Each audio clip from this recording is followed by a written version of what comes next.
Shalom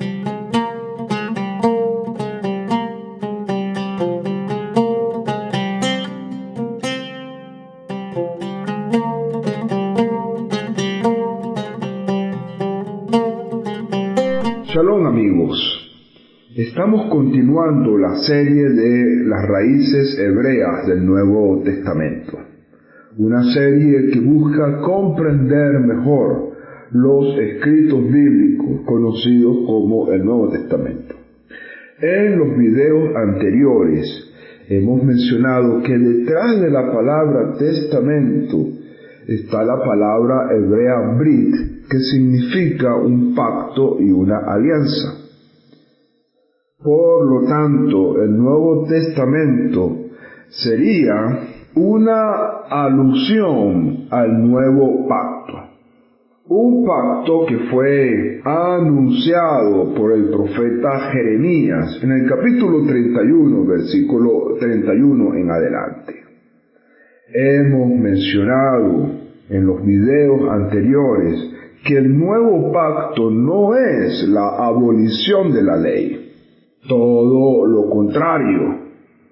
El profeta Jeremías afirma que el nuevo pacto consiste en dar la ley en la mente y en los corazones.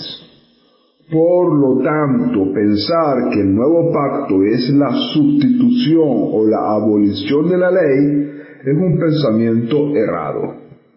También hemos analizado en los videos anteriores que lo que la carta a los hebreos define, que lo que está viejo está próximo a desaparecer, no se refiere a la ley, sino a un cambio del sacerdocio. De hecho, pocos años después, el templo de Jerusalén fue destruido y de esa manera el sacerdocio arónico quedó inhabilitado. Por lo tanto, el sacerdocio vigente es el sacerdocio de Mashiach, que como lo explica el autor sagrado de la carta a los hebreos, es un sacerdocio no según la orden de Aarón, porque ese quedó abolido con la destrucción del templo, sino a través de la orden de Melquisedec, tal como lo dice el salmista en el Tejilín o el Salmo 110, verso 4. He jurado, tú eres sacerdote para siempre, según el orden de Melquisedec. Por lo tanto, teniendo todo esto en mente, podemos afirmar con toda seguridad que el Nuevo Testamento se refiere al establecimiento del nuevo pacto anunciado por el profeta Jeremías. Este pacto no anula la ley, todo lo contrario, la establece en la mente y en los corazones, y que lo que va a ir un cambio en este pacto es con respecto al sacerdocio. El sacerdocio arónico queda abolido por la destrucción del templo y lo que está vigente es el sacerdocio de Mashiach según el orden de Melquisedec. En esta ocasión estaremos estudiando qué es entonces el Nuevo Testamento. El Nuevo Testamento entonces son los escritos acerca de la vida, enseñanza, muerte y resurrección de Yeshua el Mesías, quien vino a establecer el nuevo pacto a través de su muerte. Tal como Yeshua lo anunció en su última festividad de Pesaj, que la copa de Pesaj representa la sangre que por vosotros es derramada, y que el matzá, es decir, el pan sin levadura, que se come en la fiesta de Pesaj, representa su carne. Y por lo tanto, a través de estos dos elementos simbólicos, Yeshua deja una remembranza para sus discípulos acerca del establecimiento del nuevo pacto en su muerte. Además, el Nuevo Testamento también son los escritos de los discípulos de Yeshua, quienes interpretan a la luz de la Torá, de los profetas, las enseñanzas de su maestro Yeshua. En este sentido, con respecto a los escritos de los discípulos de Yeshua, pudiéramos hablar de dos categorías. Una de ellas son los escritos dirigidos a las comunidades judías creyentes en Yeshua, como por ejemplo la carta a los hebreos, una carta dirigida a los creyentes en Yeshua de origen judío. También la carta de Jacob, conocida como la carta de Santiago, es una carta dirigida a los creyentes judíos.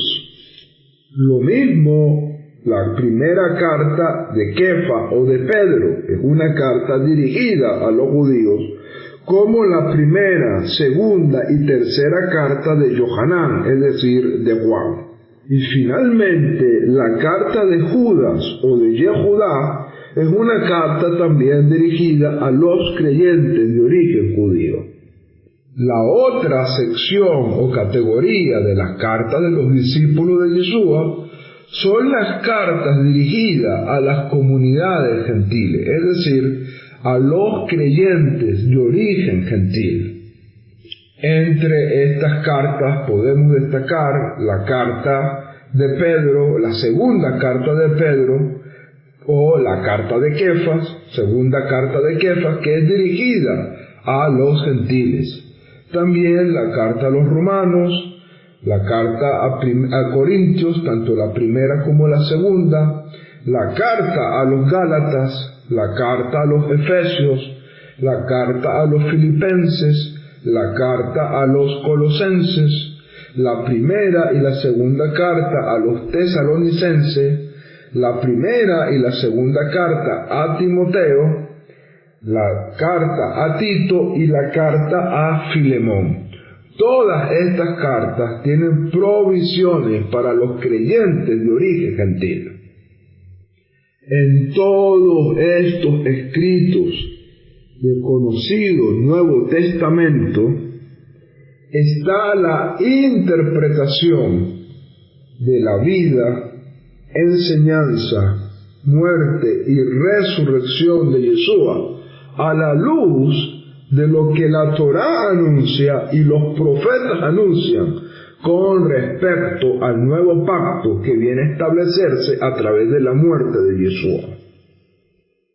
Por lo tanto, uno de los errores que no debemos cometer es pensar que el Antiguo Testamento y el Nuevo Testamento están en contradicción. Todo lo contrario. En las palabras de Yeshua están: si creyeres a Moisés, me creerías a mí, porque de mí habló Moshe. Además, en palabras de Pablo, el fin de la ley es Mashiach.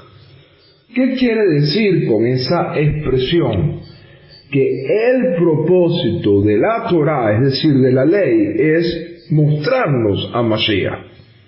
No puedes interpretar la expresión fin como cesación, todo lo contrario. Tienes que interpretar la palabra fin como finalidad, porque el fin, es decir, el propósito, la finalidad de la ley, es el Mesías. Basados precisamente en la premisa que venimos desarrollando, el nuevo pacto no es la abolición de la ley, tal como Yeshua lo enseñó. No pienses que he venido a abolir la ley de los profetas. Yo no vine a abolirlas, sino a cumplirlas. Por lo tanto, es necesario una comprensión adecuada acerca del Nuevo Testamento. Y en estas clases tenemos ese propósito. No debes ignorar que los escritos del Nuevo Testamento fueron escritos judíos, es decir, sus autores fueron judíos y su pensamiento era judío. Aunque los escritos del Nuevo Testamento fueron escritos en el idioma griego en su gran mayoría, el griego era simplemente un canal, un vehículo para llevar un mensaje judío a personas que no hablaban hebreo. Pero el pensamiento era hebreo, la mentalidad era hebrea. El griego fue simplemente un medio para llevar un mensaje hebreo a personas que no hablaban hebreo. Es como, por ejemplo, si yo quisiera dar un mensaje que pudiera llegar a muchas más personas, utilizaría como vehículo el inglés, porque el inglés es hablado por muchas personas, incluso por personas donde su idioma original no es el inglés, pero que el inglés, por ser el idioma universal, muchas personas lo conocen. Eso no quiere decir que mi pensamiento sea anglosajón, porque yo soy hispanoamericano, tengo una cultura hispana, una mentalidad americana, y por lo tanto, mi pensamiento como hispanoamericano es lo que deben entender, aunque use el inglés como medio para llevar alguna enseñanza a otros. Es por esa razón que en la próxima entrega estaremos profundizando mucho más acerca de la necesidad de estudiar las raíces hebreas del Nuevo Testamento. Que el Eterno te bendiga y te guarde. Shalom Ubrajá.